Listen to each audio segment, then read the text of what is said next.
I know that you've been eating disorder free for years. Yay, yeah. And you said on your podcast that you can now finally accept and love your appearance.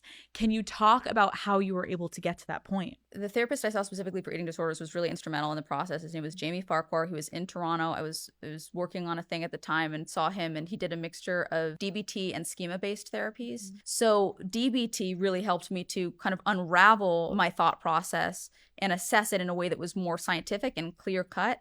And then schema-based therapy was more the feeling kind of sense of things and understanding the root of the traumas to then unpack from there. And I think those two modalities were really, really, really pivotal. What was the biggest challenge that you had to overcome in your recovery process? There was this moment early on where he said, in what ways is your eating disorder helping you? And I was shocked. I was like, what are you talking about? Like, I'm sitting here to try to get over this thing. I don't want to have this anymore. I don't want to be throwing up fucking 8 times a day. I'm tired of this. I'm exhausted. What do you mean? What good is it bringing you? He goes, well, you have to accept that it's bringing you something good in order to move through it and find something that can bring you at least something as effective, if not more, preferably more, so that you can replace this with that new thing.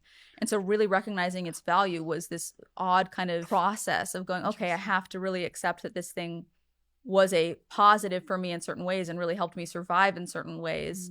And it felt really counterintuitive, but I think it was very helpful to the process. I tend to be such a black and white thinker, and I like to compartmentalize in that way because it makes things simpler, right? It makes okay, this is the villains and the victim, this is the good and the bad, this is whatever, and I can put it in these 2 buckets. But that was the beginning of realizing, oh, life is a gray area. Like, it's not so clear cut, it's not so simple, and trying to make it that way is actually pretty unhelpful because you're going to do the pendulum swing instead of finding that balance somewhere in the middle.